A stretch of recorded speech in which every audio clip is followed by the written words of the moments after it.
Well, the room's been good. I mean, every day we go out and we're getting better, and I feel good about, Ramir. I feel good about Step. I feel good about Savion. We're moving Yant up the ladder a little bit. He's getting better in practice, and Marvin is. So I feel really good about the room. Gabe had surgery today, got fixed, and he'll be out for the year.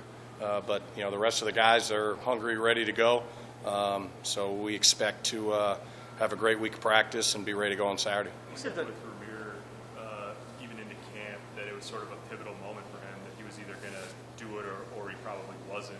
So what allowed him to sort of get over that hump and put himself in a position to start again? Well, I had a meeting with him. I said, here's the deal. Your back's against the wall. You either figure it out or you'll get passed. And he just kept practicing every day, coming to work and grading out really well in practice. And, he earned the opportunity. And I thought he did a lot of good things out there on Saturday when you graded it. It wasn't perfect. I'd have liked to have had a couple plays back. But, for the most part, he did a good job of doing the things needed. Obviously, we need more, and we'll continue to press him to do that along with the other guys. What does he kind of do that's unique, I guess, from the other guys in that room? It seems like it might be more of an asset in the passing game for you guys. Yeah, he does a good job catching the ball. He's very knowledgeable of the offense. He knows what to do. He is the most experienced in this offense, which gives him a leg up there. But, he caught the ball well, had the screen. He caught the one arrow route. If he could have just got up the field and beat that guy. But, he knows the pass protections and everything. But, the other guys, Marquise has had a good week so far. We're going to count on him heavily the rest of the way, along with Savion. And then, we'll see with Yant and Marvin. They got to continue to progress. What did Johnson need to get better at so that he became one of your top guys? What did he need? What did he improve?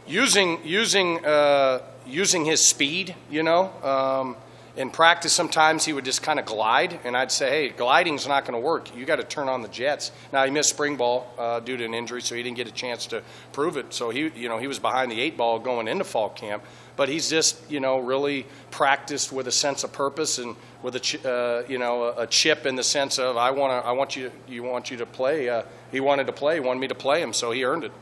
How gratifying is it to see him, make that transformation? Really good, because kids these days, they got one or two choices. When their backs are against the wall, they either respond, which is obviously what he has done, or they get in the transfer portal. With Marquise on Saturday, was that just as simple as, Scott sort of said yesterday you want 2 or 3 guys going into any given game. Is that just the way the pecking order fell? Yeah, it was just one of those games. I had every intention of, all the guys being ready, and then Ramir was just kind of in a flow, and I felt really good about it, and I really didn't want to mess that flow up. It wasn't anything Marquise did. It was just one of those deals that I just felt really good about kind of where we were at. But, Marquise is, I told the guys we got 8 games we're promised right now in the Big Ten, and it's got to be ready to go because it's going to be a lot of physicality, obviously, starting this week. Is Ramir probably your best pass blocker when you look at all your guys right now? In terms of pass protection, picking it up, it was Gabe. Gabe did a tremendous job before he got injured. I mean, he in practice, and then even the Buffalo game, he had a knockdown in the pass pro on that deal. But, probably now. But, the other guys are getting better. We work it a lot. We take a lot of pride in the technique of pass protection and making sure that we're on that. How do you see those guys in the, when you get into the flow and you're looking to find the hot hand and you get a situation like you did Saturday where Marquise doesn't play or where Savion didn't in the first game or when Savion gets just 1 carry in this game? How have you seen those guys, like either on the sideline or when they get back to you on Monday, respond to that? Oh, good question. I think all those guys want to play, right? I mean, we don't want guys that are here that don't want to play. I really think for the most part my group's been really good teammates, being very supportive of the other at a position that, guys want to play. I mean, who doesn't? So for the most part, I think they've done a really good job. It's not perfect, but they came in on Monday, obviously with Gabe's situation. The next guy's got to be ready to go, and, they've come with a workmanlike attitude the first 2 days. We obviously got to have a good day tomorrow, last physical day of the week tomorrow. So there's still competition. I grade every single thing that they do, and that's really been able to, create the competition that we need in the room. and it'll become more clear. But there's talent in the room, and I think the guys are working hard, and we'll just keep doing what we're doing, and I think it'll keep shaking itself out. You mentioned Gant climbing the ladder. Is that, I think Scott said something about how he's dropped some weight. Is that? Yeah, that's the biggest deal. He was just in a situation where he needed to lose a little weight, and he's done that. He's been dieting right, eating right. Dave Ellis has done a great job. They've come up with a game plan, and you watch him out there. He's a different guy. When he's at the weight that he's at compared to what he was before. What's the challenge with Michigan State's front seven? Will they do Well, well? they're just physical. It's a typical Big Ten team, hard-nosed guys. They get to the ball. They don't give you many just gimme things. You got to go out there and you got to be able to execute. They're feeling good right now. They're 3-0, ranked 20th in the country. Big win against Miami, and obviously they're 1-0 in the league. So it's a night game. They're fired up. You got Magic Johnson talking about pack the house and for our game.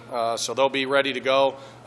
We know we're getting into, but the good thing is we've been on the road in a hostile environment, which is good. That's prepared us. But now we got to be able to go and be able to finish the job. But it's a tremendous challenge. But we told the guys this is why you come to Nebraska to play in big games.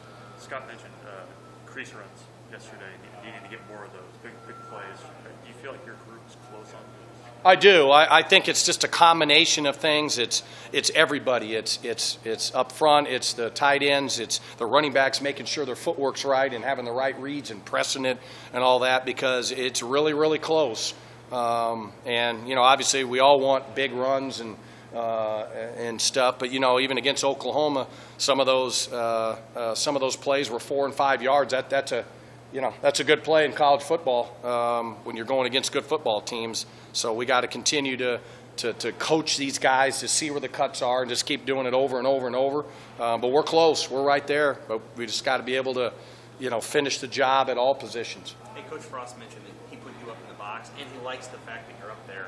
What's your role up there, and how do you feel like it's gone so far? Good. I haven't been in the box since we've been together, at UCF and the first part since we've been here. But, it's just a matter of when you're up in the box is trying to give as much intel as you can on what the other team's doing during the play and then in between series. And, Coach Lubick is up there, does a great job, and other coaches. But, it's just a change he felt needed to be made. I said I'll do whatever to help the team. I'm getting better each week because I haven't been up there, in a while. But I like being up there, to be honest with you. And I'll do whatever Coach wants me to do to help us win. Because you're still the guy, like on Friday nights, who goes through the plays with Coach Frost, right? So, is there a connection between the two of you that's long been there? Yeah, I think so. And some of the new triple option stuff we do, I think can help with that. And I think that will continue to get better, that piece of it.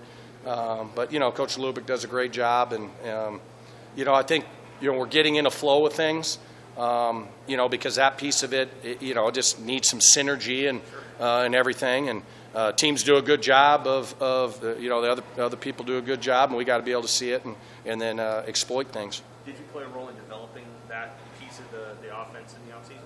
Well, we all did. I have a little more. I like it because of the old school being here back in the day, Nebraska option stuff, which there's a lot of the principles just presented differently. So I like that piece of it. I enjoy it. How is Gabe doing, by the way? Good. Yeah, he had surgery yesterday afternoon, and it went really well.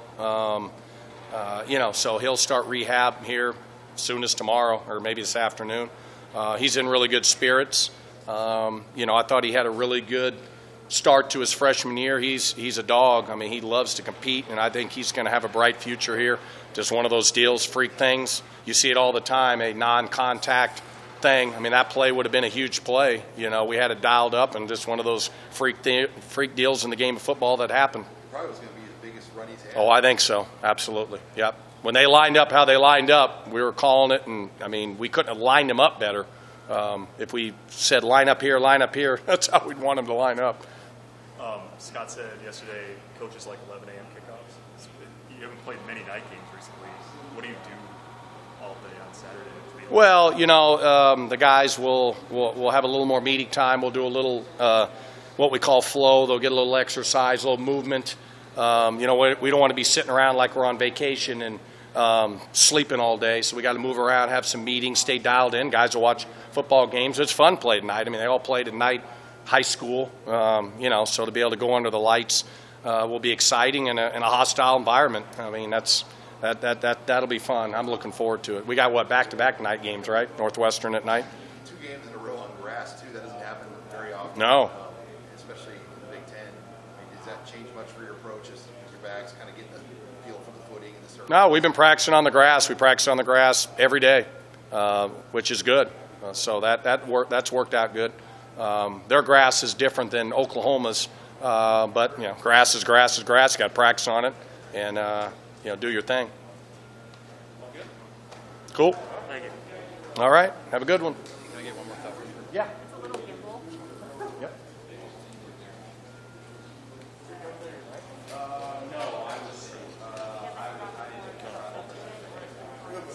Good deal, Coach Coyote.